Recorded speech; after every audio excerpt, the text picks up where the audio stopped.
Hey everyone, my name is Felicia Nicole and welcome back to my channel. If you're new here, welcome to the tribe. Come on in, have a seat. Get comfortable. Okay. So in today's video, I will be discussing how to find a therapist. Yes, how to find a therapist. I got you. See, I know you was just thinking about it last week. I got you.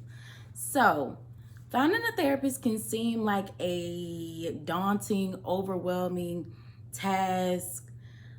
How do I even know therapists are in my area? How will I know if like they're a good fit for me? What do I do if I don't like them? So many questions can come up. So in this video, I will try my best to cover all of them. So the first thing is, do you have insurance? If you have insurance, you can call your insurance provider and ask for a list of therapists in your area that take the specific insurance that you have. Another option is to go online and research therapists in your area that take your insurance and just go about it verifying that they do take your insurance before you begin the process. So if you would like to do the online way, have two websites. One website is specifically for Black women. Therapyforblackgirls.com has an option where you can search for a therapist in your area that will be a woman of color. The second option is for anyone, psychologytoday.com. Go click on find a therapist, and there's literally you can tailor it to be as specific as you want. So when I first was looking for a therapist, I used psychologytoday.com. I knew a couple things. I for sure wanted a therapist that included faith in their practice. I wanted a therapist that identified as African American because I felt that they would be able to understand things that I am addressing a little bit more than someone who's not Black. 3, I wanted the individual to be older. I needed them to take TRICARE, and I didn't want to have to drive but so far. So that website definitely allowed me to find all the therapists within a radius that I was interested in. They provide you with a photo, a blurb, or a summary about them, their services, and what they specialize in, because you also can click if you want to go for stress or anger or bereavement or sexual identity or anything. There's a long list that you can click from. So once I did that, I prayed on it okay, these are my top 3 right here, Lord. Which one is the one for me? From there, I found my first therapist.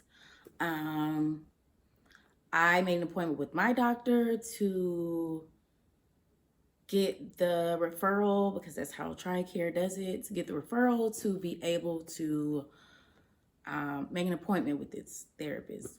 Once I got the referral, they sent the referral to my therapist. He gave me a call. We scheduled the appointment, and we went from there. So now the second question that I get a lot is, what if I don't have insurance? So there are a couple options that I know for sure that may be able to assist you, but I really want to remind people that therapy can be such an important tool. So maybe you want to budget for a therapist. Once you find one, you can ask them, do you take a sliding scale? And what that means is they can, their price may not be like set price. So let's say I charge $180, but I have a sliding scale because TRICARE only covers $80, but another insurance will cover the entire 180. I know that's a big difference, but I'm just trying to get you to understand sliding scale. And usually the sliding scale, they'll have non-insured at the minimum that their scale goes to. Or if you live in an area that has a graduate program in psychology at their university, most times sometimes those universities will offer really discounted prices for the public because you'll actually be seen by someone who is in their graduate program, completing their work to become a psychologist or a therapist. So yeah, whether or not you have insurance, if you have the money for it, I would recommend it. The next big question that I get is like, so do you only need therapy if you're like going through something bad? No. Therapy to me is just like going to the doctor. If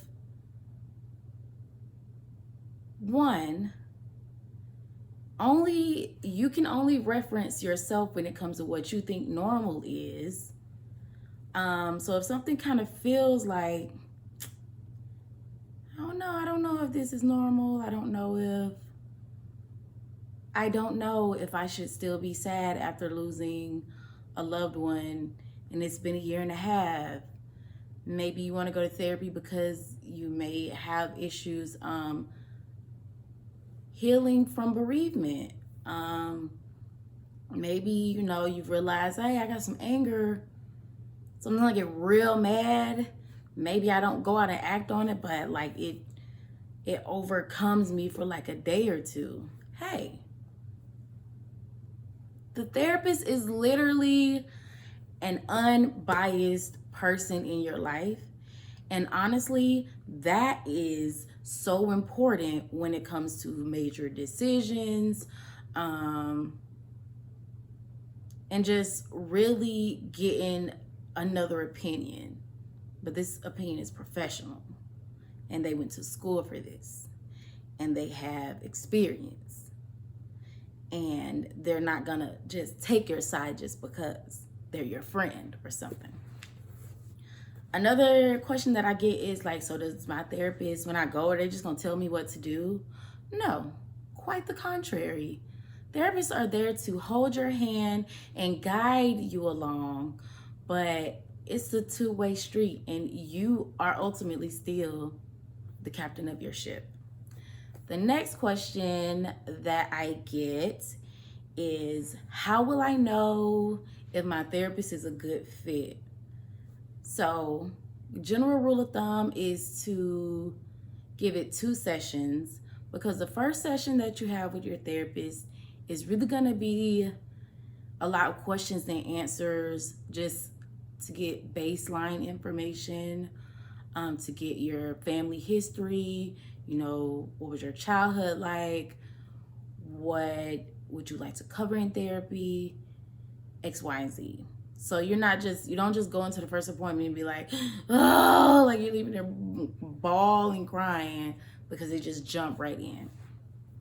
So usually after the second session, you'll be able to see whether or not you feel comfortable with this person.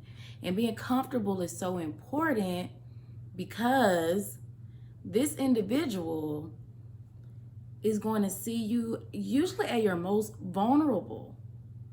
So you really want to make sure that Yes, I feel comfortable enough to be honest and open with this person. If you don't, it's okay. Now, being comfortable and having a therapist that is there to push you can be a little confusing. I'll use me for an example. After my second session, I was like, I'm never going back to this therapist again because he saw me in my pain, but my pain wanted to run away. So my brain was telling me like, we just won't go back. Nope, I'm not going back. I'm not going back. And literally, probably for like 3 months, and I went every week. After every session, I was like, I'm not going back. Like, it's like I'm being the dragon child, like. But that was necessary, and that's what I needed. So, but I was also comfortable enough to open up and share and keep walking down that path. So let's say you go on 4 sessions and you're just like, okay, this is not working between me and this person, but I don't want to hurt their feelings. It's their job. It's their job. They're getting paid. They're not your friend. They'll understand. Trust me, they'll probably help you find another therapist. And if they act a fool, contact the licensing board. But be honest and say, I appreciate you trying, but the style of therapy that you're doing, or I just don't feel comfortable, or whatever it is, be transparent and be honest so that they can help you get the help that you need. And all I would say is do not ghost your therapist. We live in a time where people are all about ghosting. As soon as I'm getting uncomfortable, they're like, I'm out, never speaking to that person again. No, set up a last and final appointment so that y'all can terminate the session. Become comfortable with terminating things in your life. And if that is an issue for you, therapy is such a great outlet. Now, the next thing, how do I know when I'm done with therapy? Well, one, when you first start, you make goals that you would like to accomplish while you're in therapy. Once you accomplish those goals, your therapist will usually give you like a progress report. Like, okay, you did great. I think we resolved all the problems, the issues. Is there anything else that you want to address? If not, you can terminate the sessions. Or if you just want someone to talk to, or if you have a lot of trauma or things that need to be discussed, you can keep going as long as you need, as long as you can afford it, or your insurance will pay for it. Therapy and finding a therapist is like finding that perfect pair of pumps that are comfortable, they fit right, and you can see yourself walking a long, long way, even down a bumpy road with them. I know, y'all like what I did right there, right? So I'm just gonna look at my notes real quick to make sure I did not skip over anything. The only other question that I see is, how do I know what I can and cannot say in therapy? So you will sign an informed consent form your first appointment, and your therapist will also discuss informed consent with you. And usually, rule of thumb, every state is different, but on the broader scale, anything you say is confidential unless you say you want to harm yourself or someone else.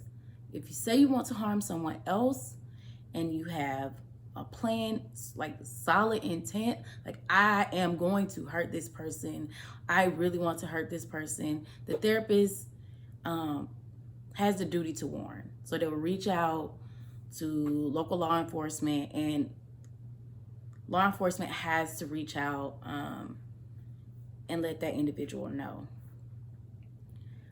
If you say you want to harm yourself, like in your, like, I am having suicidal thoughts, I am suicidal, they will get you the help that you need. And if you are having those thoughts, down the line, you'll look back and be so thankful that that therapist did what they did to assist you. So speak from the heart when you go to therapy, and know that they are there to support you, to help you heal, and to help you be the best version of yourself that you possibly can. So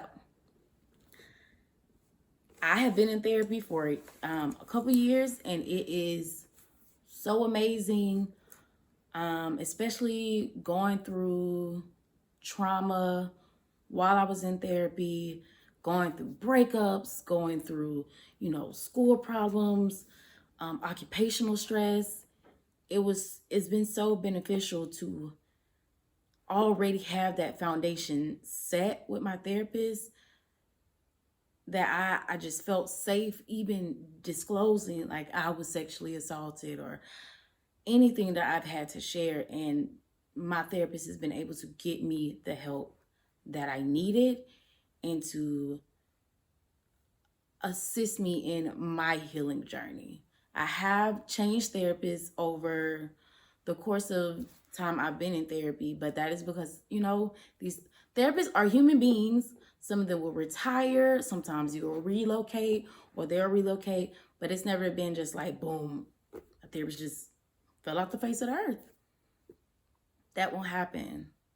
And if you have trust issues, I know it can be so difficult to even think about opening up to someone, but give it a try. Give them a chance. And let me know how it goes. So, thank you for tuning in. Thank you for staying to the end. Now, remember when I told you if you was new here, you could wait and subscribe? Go ahead and hit that subscribe button real quick. Thanks. So, you say you want to know every time I upload? Click the bell button. See, I got you. Be sure to like, comment, share this with your friends, share this with your family, share this with anyone that you think may find this information beneficial. And that's all that I have for you all. So peace, love, and blessings to you all. Till next time. Bye.